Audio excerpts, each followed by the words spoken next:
Hi అండి. అందరికీ నమస్కారం. Welcome to my channel. ఈ వీడియోలో ఏపీ ప్రభుత్వ ఉద్యోగులకు 12వ పీఆర్సీ అమలుకు తేదీ ఖరారు. పే స్కేల్స్ విడుదల. దీనికి సంబంధించిన పూర్తి తాజా సమాచారాన్ని వీడియోలో తెలుసుకుందాము. వీడియో అయితే ఎక్కడ గాని స్కిప్ చేయకుండా ఎండ్ వరకు చూసేయండి. ఇన్ఫర్మేషన్ పూర్తిగా అర్థమవుతుంది. అలాగే వీడియో చూస్తున్న ప్రతి ఒక్కరు వీడియోకి లైక్ చేయండి ఫ్రెండ్స్. ఈ వీడియోని తోటి ఉద్యోగ పెన్షన్ మిత్రులతో అయితే షేర్ చేయండి. కొత్తగా మన ఛానల్‌ని చూస్తున్నవారు ఇంకా ఎవరైనా సబ్స్క్రైబ్ చేసుకోకుంటే వెంటనే మన ఛానల్‌ని సబ్స్క్రైబ్ చేసుకోండి. దీని ద్వారా నేను చేసే లేటెస్ట్ వీడియోస్ అన్నీ మీ వరకు రీచ్ అవుతాయి. ఇక ఆలస్యం చేయకుండా వివరాల్లోకైతే వెళ్ళిపోదాము. ఫ్రెండ్స్, ఇక విషయానికొచ్చినట్లయితే ఏపీ పెన్షనర్లకు శుభవార్త. 12వ పీఆర్సీ అంచనాలు, కొత్త బేసిక్ పే వివరాలు. ఆంధ్రప్రదేశ్ ప్రభుత్వ ఉద్యోగులు మరియు పెన్షనర్లు ఎంతో ఆసక్తిగా ఎదురుచూస్తూ ఉన్నారు. 12వ వేతన సవరణ సంఘం నియామకం పూర్తయింది. ఈ నేపథ్యంలో 12వ పీఆర్సీ ఎప్పటి నుంచి అమల్లోకి వస్తుంది? ఎంత డిఆర్‌ఎస్ అలవెన్స్ అనేది వస్తుంది? అలాగే నూతన బేసిక్ పేలో ఎంత ఉండవచ్చనే విషయాలపైన సమగ్రంగా అయితే తెలుసుకుందాము. పీఆర్సీ అంటే ఏమిటి? దాని ఆవశ్యకత, ప్రభుత్వ ఉద్యోగులు మరియు పెన్షనర్ల జీతభత్యాలను ప్రతి 5 ఏళ్లకోసారి సవరించడానికి ఏర్పాటు చేసేదే పే రివిజన్ కమిషన్. పెరుగుతున్న ధరలు, జీవన వ్యయం మరియు ఇతర ఆర్థిక అంశాలను పరిగణలోకి తీసుకొని ఈ సవరణలు సూచిస్తుంది. ఇది ఉద్యోగుల ఆర్థిక భద్రతకు, జీవన ప్రమాణాల మెరుగుదలకు దోహదపడుతుంది. సో, 11 పీఆర్సీ వాస్తవంగా జూలై 2018 నుంచి అమలు కావాల్సి ఉంది. కానీ ప్రభుత్వం 2020 ఏప్రిల్ నుండి మానిటరీ బెనిఫిట్ కల్పించింది. 2022 జనవరి నుండి సవరించిన వేతనాలను అందించింది. ఏదేమైనప్పటికీ 11వ పీఆర్సీ కాలపరిమితి అనేది జూన్ 30, 2023 నాటికే ముగిసింది. దీని ఫలితంగా జూలై 1, 2023 నుంచి 12వ పీఆర్సీ అమలు కావాల్సి ఉంది. మరి 12వ పీఆర్సీ అమలు ప్రక్రియలో భాగంగా ప్రభుత్వం ఇప్పటికే పీఆర్సీ కమిషన్‌ను నియమించింది. ఈ కమిషనర్ ఉద్యోగ సంఘాల, పెన్షనర్ సంఘాల నుండి వినతులు స్వీకరించి రాష్ట్ర ఆర్థిక పరిస్థితిని అంచనా వేసి ప్రభుత్వానికి ఒక సమగ్ర నివేదికను సమర్పించాల్సి ఉంటుంది.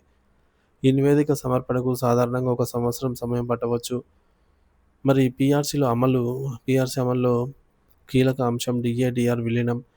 12వ పీఆర్సీ ఎప్పుడు అమలు చేసినప్పటికీ దానికి జూలై 2023 నాటికి ఉన్నటువంటి డీఏ-డీఆర్ శాతాన్ని బేసిక్ పేలో విలీనం చేస్తారు.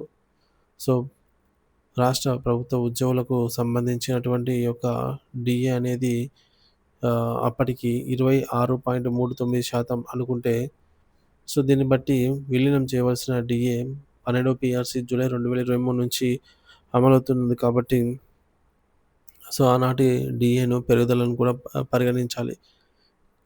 మరి కేంద్ర ప్రభుత్వం జనవరి 2023 గాను 4% డీఏను ప్రకటించింది. జూలై 2023కు మరొక 4%, మొత్తం 8% అవుతుంది.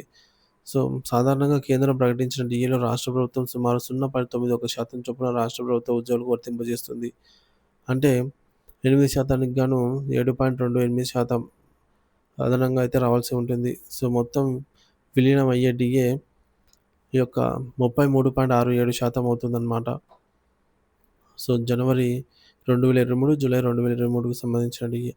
ఇకపోతే 33.67% బేసిక్‌లో విలీనం కావాల్సి ఉంటుంది. ఫిట్‌మెంట్ పాత్ర కీలకం అన్నమాట. పీఆర్సీలో మరొక ముఖ్యమైన అంశం ఫిట్‌మెంట్. పాత బేసిక్ పేకి డీఏ-డీఆర్ కలిపిన తర్వాత దానిపై కొంత శాతం అదనంగా కలిపి కొత్త బేసిక్ పేను నిర్ణయిస్తారు. ఈ అదనపు శాతాన్ని ఫిట్‌మెంట్ అంటారు. 11 పీఆర్సీ సమయంలో ఫిట్‌మెంట్ 23% ఇవ్వడం జరిగింది. 12 పీఆర్సీ అంచనా. ఉద్యోగ సంఘాలు అధిక ఫిట్‌మెంట్ ఆశిస్తున్నప్పటికీ రాష్ట్ర ఆర్థిక పరిస్థితిని బట్టి ప్రభుత్వం నిర్ణయం తీసుకుంటుంది.